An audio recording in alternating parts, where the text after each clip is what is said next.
for Halima. Is this a result you had all expected coming into these championships, noting that you had never made a world championship or Olympic final before this? Yeah, I expected this because it has been a long-term preparation. So whatever's happened, I have been preparing for it. There is a big team which has been preparing me so that this day can happen in a colorful way. Question?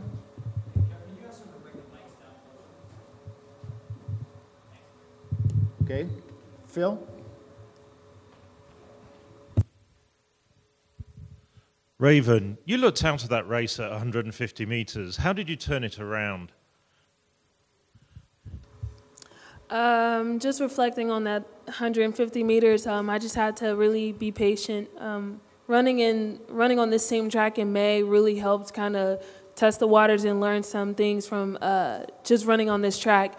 And so I was able to kind of carry that experience into this weekend and really not only learn from the Diamond League in May, but also through the rounds, just where I wanted to kind of form my race. And that kind of helps contribute to the last 150. Mr. Eder? I'm Larry Eder with Run Blog Run. Ajay, can you take us through your race and tell us how it went for you? The first quarter kind of went as planned, just about getting out. You know, didn't want it to be as slow as it was in the first two rounds, like 59.60. Felt good through 5.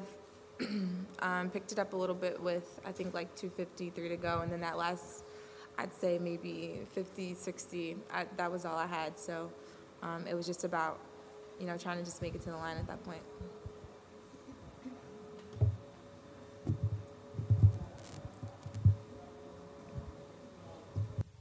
Ajay, earlier today, before the meet started, there was a couple medal reallocation ceremonies for your fellow women's 800-meter runners from the U.S. I know in 2013 you were in that final, weren't in position to a medal, to be a medalist, but you've kind of covered the era of you know, that type of scandal where people are getting reallocated to now this modern area. And I'm curious if you think the sport has been cleaned up since then, and we are kind of in the past of these, you know, series of medal reallocation ceremonies that like the ones we had today. I think that's what the hope is.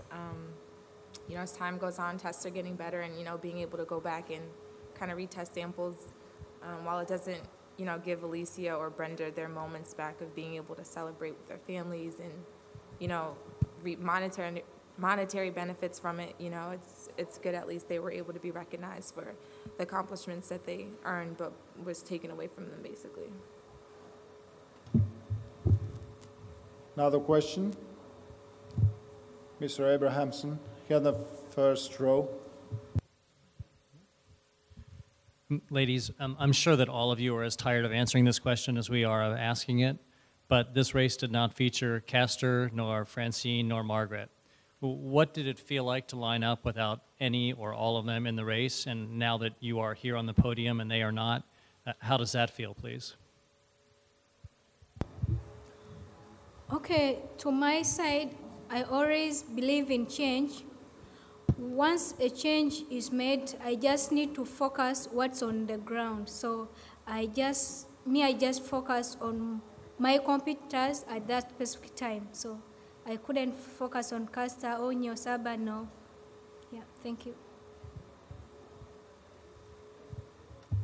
For me, I feel like in response to that situation era, it's a little different, but I feel like it hasn't directly affected me because I've kind of been, there's been other great competitors that are like on their level as well or still ahead of me.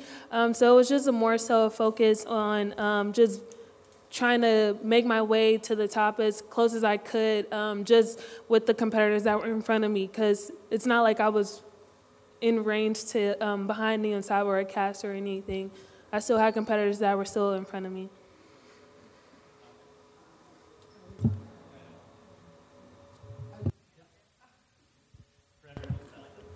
Okay. I'm sorry. Could you say the question again? Oh, okay. I remember. I got you.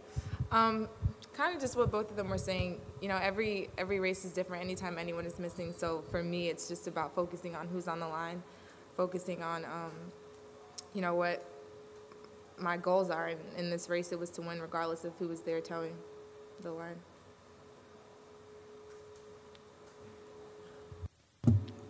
Phil? Yes, it's Raven again. I mean, a few years ago, you set what's still a world age 12 best. When you were a little girl, did you ever think that you were going to be sitting up here getting a silver medal around your neck? What were your ambitions, if you can remember, as a 12-year-old? That's funny that you bring that up. As a 12-year-old, I feel like I don't think I would have been able to expect this to happen so quickly.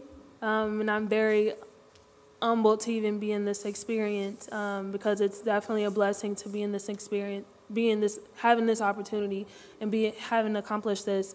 I don't know, the whole experience is really surreal to me right now. I haven't really channeled everything that's happening, but I could definitely say that I don't think I would have expected this to be as soon as it was.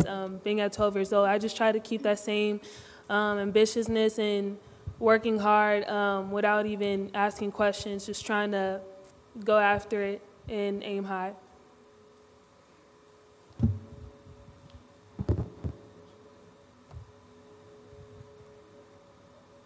Hi, Jonathan Galt here from Let'sRun.com. Question for Halima. You were only 8th in the Diamond League in Birmingham and 3rd at the African Games. How did you go from those results to becoming world champion? What changed since then? Okay. Every competition I've been learning out of it. Every competition I've been learning out of it. In Birmingham, I was in good shape, but there were some mistakes I made. I finished number 8, but there is always a team which is working hard to see that I progress. So global sports communication, my coaches, they sat together and we revised the mistakes I always make. So still when I went to African Championship, I was in good shape because all along I've been preparing so hard with my teammates, Winna Nyondo, Msaga Ronald, but still I got bronze. Still there were mistakes that I made. I slowed down the first lap,